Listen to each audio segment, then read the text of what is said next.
some countries, sport is like the national pastime. That's But in true. the Philippines, some might say that pageantry is the pastime. That's true. You know what? In the Philippines, we have pageants all over the places. Yes, we have pageants in the barangay, in school, national, local. That's why we really love Miss Universe. It's like it's giving pride and putting the Philippines back on the pedestal. That's why there's an added pressure as a candidate coming from a pageant-loving country. But it's a good pressure. I always look up to our former Miss Universe Philippines. They really did well in the competition. And now this is my time to show who I am, to offer what Rabiya can show to the rest of the universe. So I'm very happy. And at the same time, I'm excited to make all my kababayans proud. And hopefully I do. Why do you think it is that the Philippines love pageants? They have appreciation for beauty.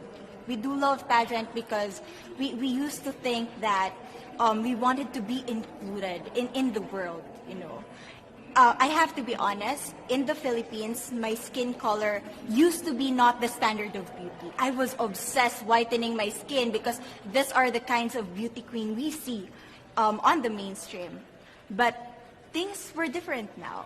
That's why I'm very proud to be a morena. In the Philippines, we call it morena. It's brown skin girl.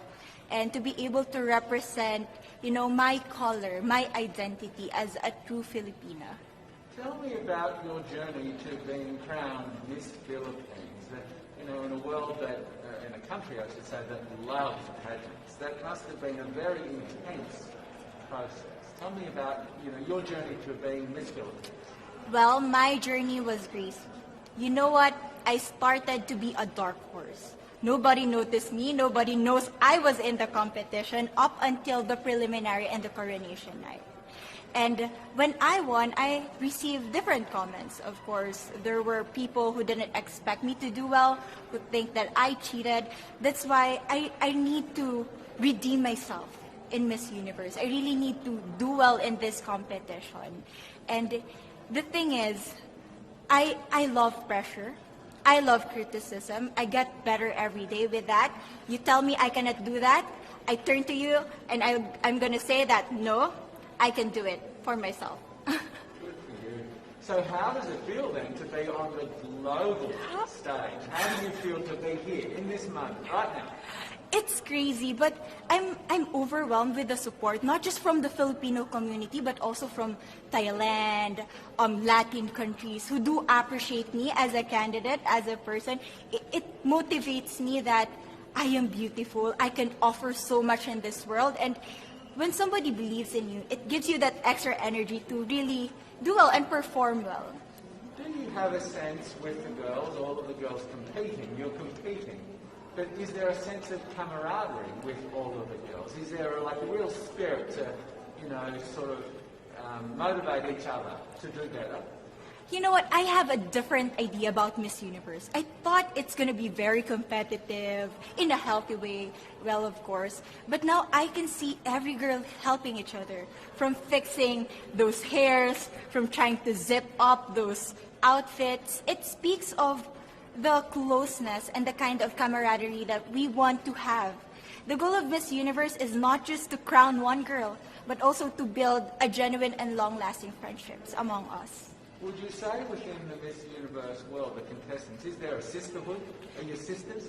There is sisterhood. I can say I was able to talk to different representatives from different backgrounds, different cultures. And despite our differences, there's so much to be highlighted in what binds us together. And that is because we want to empower women. We want to have our advocacies. We want to speak for the things that we love. And that's a celebration of women and the beauty that we have. So coming out of this week, obviously you would love to be crowned Miss Universe. Of course. And that would be wonderful, of course, for any of you. But what else will you take out of this week? What do you think you'll feel at the end of this week, regardless of the result? How will you be a different person? It's the growth and the development that I was able to have during preparing for this dream. I will be honest, there was a moment that I lost my identity. because I was put under pressure. I was in that position in which I feel like I'm not good enough. I'm not a good representative of my country, but I was able to bounce back stronger. And if I was able to do that for Miss Universe, I will be able to do that in life. That is my greatest takeaway from Miss Universe. Okay, so the Philippines have a huge amount of fans. Yes. I want you to give us a little bit of a message to the fans here and at home. But send a message. What would you say to all the fans in the Philippines? To all my fans from the Philippines and from all over the world, maraming salamat po. Thank you so much for loving me and for believing in me. It means a lot to somebody who is so naive in this industry, who has no idea how to become a beauty queen on the first day of my journey. But because of your love and support, I was able to be the woman that I am today. And regardless of the result, I may or I may not win the crown, but one thing is for sure,